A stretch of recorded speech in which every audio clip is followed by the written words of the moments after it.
This is the Aprilia Tuareg 660, and it's been out for a while, but I really haven't had any time, like serious time on the motorcycle until just recently. So this is my first review. I really didn't have an opinion going in on this. I've seen them in my classes, but they're fairly rare, and I've been really excited to try it out. And it turns out it's a pretty fantastic package.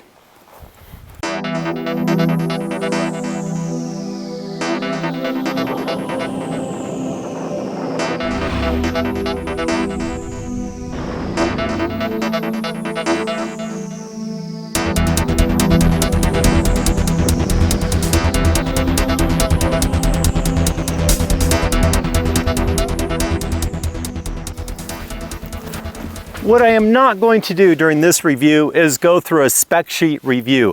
The Touareg has been out for a while. It's easy to find those specs. Just Google it or go to the Aprilia website and you'll find it. What I want to talk about is what it feels like, what it's like to live with this motorcycle. And there's no place better to start on any motorcycle than the motor. The 660 definitely punches above its weight, and I was very pleasantly surprised with this, especially when I was touring up the coast from California, from LA and all the way up the coast, that when I ran on the interstates, when I was running on the highways, it was far smoother than I was expecting. It didn't, I mean, you can feel the engines vibrating when they get the RPMs up, but it is so smooth going through that I never had any numb hands. I mean, it was quite enjoyable. In fact, if you get up around that 5,000 to 6,000 RPM and you open up that throttle, it's got a really intoxicating note. I really enjoyed it. And in fact, I'm going to be so clear as to say, and I'm not talking about horsepower numbers or anything else, so I'm not even going to mention that.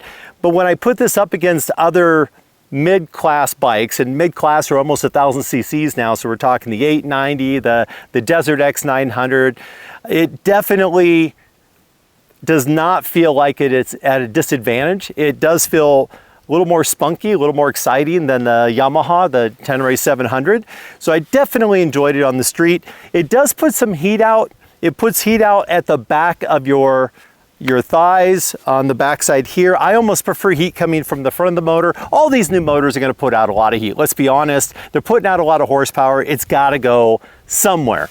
And I'm not exactly sure why it routes that heat to the back of my thighs, considering that the catalytic converter is under the motor, the exhaust is off the front, it's kind of an open area, but for some reason that's where it channels. It's been pretty consistent on-road and off-road where I feel that heat. I don't have the quick shifter on this. The shifting was smooth, and I could certainly do clutchless shifting without any problem whatsoever. The shifter has an infinite adjustment for the rider and a collapsible toe to reduce the chance of damage. So as far as the motor goes, I think that's one of the sweetest points of this entire motorcycle is that motor. Fantastic. The suspension is three-way adjustable with preload, rebound, and compression, and it definitely is dialed in perfectly when it comes to the pavement. It works well both on the freeways and is an absolute delight to ride in the curves when I get out in the mountains and I get really tight technical twisties. Even with the 21-inch front wheel and the 18-inch on the rear, it still had a very sporty sport bike kind of feel to it. That makes sense since Aprilia is a street-based company coming into the dirt, and you can really feel the heritage when you get in those environments. Where the suspension lacked, in my opinion, was the slow, technical, harsh-edged riding off-road. So this is when you slow it way down, you have to go over rocks or roots where you're getting a lot of repeated hits. Then the bike had a tendency to beat me up a little bit. That was most noticeable when I did the Washington Backcountry Discovery Route, leg 3, and I was playing around in some of the rocky sections there. However, if you get the bike up to speed and you start riding at a higher rate of speed and you hit bigger rocks, bigger bumps, then the bike settles down and that suspension feels really good again. And that makes sense because when you're running those higher speeds, you want more resistance in your suspension to deal with those higher energy loads. And when you slow things down, you want something to be a lot more plush. So it's very hard to be on both sides. It does have the adjustability. So if you're going to spend a lot of time in that technical riding, you can certainly dial back that suspension and tune it for that. I have a lot of accolades for this bike and I really enjoyed it. But the one thing I did not enjoy was the front ABS off-road. Now, I don't know if it's this bike particular or if it's this model. I looked around online, I did not see a pattern of this, so it may just be this machine. But I had two things about the brakes that I made note of. The rear is fine, it does all the things it's supposed to do. But the front brake, when I started to apply the brake and you would come through, it'd be very, very progressive all the way through. And then right at the very end, it would almost grab and you'd feel almost an abrupt stop on it, which on the pavement really wasn't a problem. It didn't serve a problem. There's high traction, usually coming in higher speed.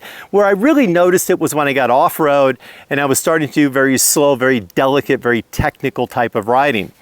On top of that, the ABS on this, which is fantastic on the pavement, I think comes up short when we're in the dirt.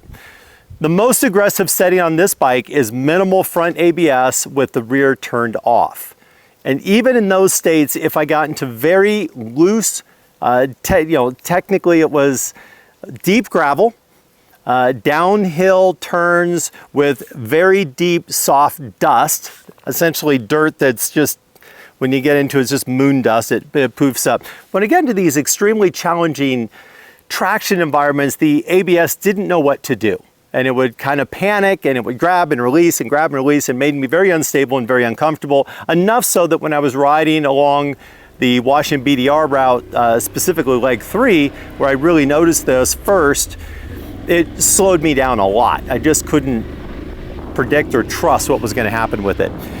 I know there's a tendency for manufacturers now to not allow riders to turn the ABS systems off at all. KTM now does that. BMW does this. There's only a few manufacturers out there that still allow you to turn the ABS off completely, like the Desert X.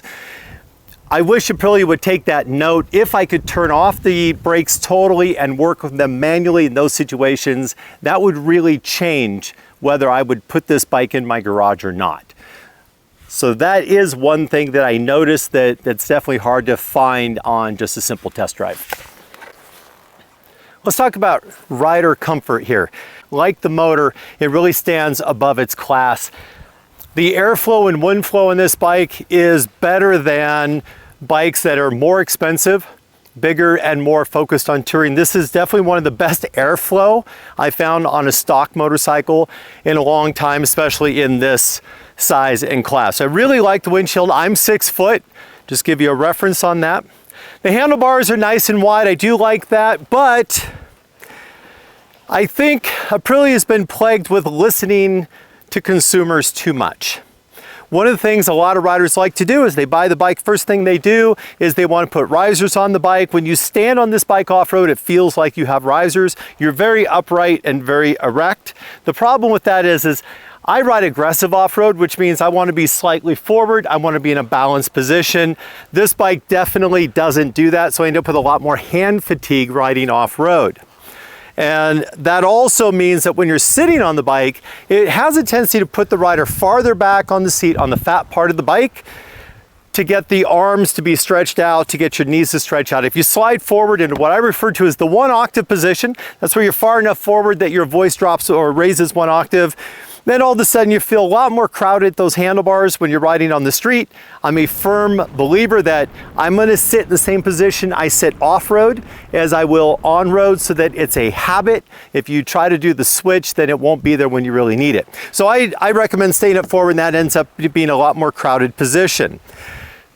That's for me at 6 foot. However, Christina gets on the bike, she's 5'9", it's absolutely perfect for her. So I do believe that if you're a shorter rider, the ergos on this are probably gonna be spot on. So if you're a shorter rider, take a look at this bike. If you're a tall guy, you better really think about it when you get in here. I would have to modify the handlebars to make them flatter to fit me. And if I own this bike, I will end up putting a flatter set of handlebars on it. The seat itself is, traditional bench, more comfortable than I was expecting. If you're not picking up on a theme here, that's kind of been it, is that a lot of the comfort, a lot of the features are way better than they appear when you look at the bike or when you're sitting on it in the dealership. The rear foot pegs do stick out a little far for doing aggressive off-road work. However, they're incredibly easy to remove. They have 2 bolts on the outside, and the exhaust is on its own hanger. So when you remove that that rear foot peg on the right side of the bike, that's not a problem. You don't have to do any modifications for the exhaust. 2 bolts, they come off. If you want your passenger, just bolt them back on and away you go. I do like that. I think that was a great addition, and that having those passenger pegs out is pretty common. I've got that complaint about a lot of the bikes. The rear foot pegs squish so you can get to the metal cleats, or you can just pull the rubber out, leaving just the metal cleat so it'll clear with mud. And then the rear brake pedal, you just remove 2 screws and you can flip this to both a road mode and an off-road mode. The hand controls are large and easy to access wearing gloves, including the cruise control. And it does have multiple different rider modes. The gauges are easy laid out and easy to control. A single button moves you through each of your mode, your Explorer, which is your adventure mode, your urban, your off-road, turning off your rear ABS and traction control, and then back to your regular individual mode. They are adjustable and they do save, and I think that's a huge win when you're looking at a motorcycle, to be able to adjust your throttle, your quick shift, your mapping and your ABS and how you want to engage in each mode, and then hold and reserve those. And this allows you to hold and reserve in all of them. Also, you have a button you can scroll through the left side. You see your average fuel, average speed, maximum speed, time, trip, odometer, traction control setting you're on, and then you repeat the whole list again. It's extremely intuitive. It does have cruise control, standard cruise control, daylights, and some of the other features you see on a lot of the new bikes. All in all, I think the Touareg is a fantastic motorcycle, so much that when Christina rode it, within a few miles, she pulled over and said, "Can I sell my BMW? Can I have one of these?" So she's very interested in one of these bikes. For me, because I've been riding off-road, that standing posture, I'm gonna have to modify handlebars, the heat on the back of the legs, those are my 2 big complaints. And the one that I'm most concerned about is just the fact that that ABS is just way too sensitive in technical riding. If all you're gonna do is ride on pavement, gravel roads, dirt roads, BDRs, you'll probably not have any problem with it and really not notice it too much. But if you are gonna get into more challenging riding environments, then that's definitely something to consider. So in summary, I think it's a great package. Great if you're a shorter rider, meaning like 5'10" and below. Definitely comfortable for doing road tours. It punches well above its class. The fuel economy is fantastic. Also from a pickup standpoint, and I always wonder about that when I have a bike like this, is they do fall down when we have them, and I've always wondered, well, how difficult is it to pick up? This one does not have any real handles at the back. There's just kind of a plastic edge here. But once you do get it, it does pick up easier than, say, a Tenere 700, which seems to carry its weight quite high. So it's pretty well balanced even when it's laying down on its side. That's my impressions of the Touareg 660. I'm looking forward to seeing more of these in my classes if you come ride with me. Thanks guys for watching the channel. I appreciate it. Leave your thoughts and comments down below. If you have any questions I didn't answer in this, I'm happy to give you a response and answer. Take care, guys.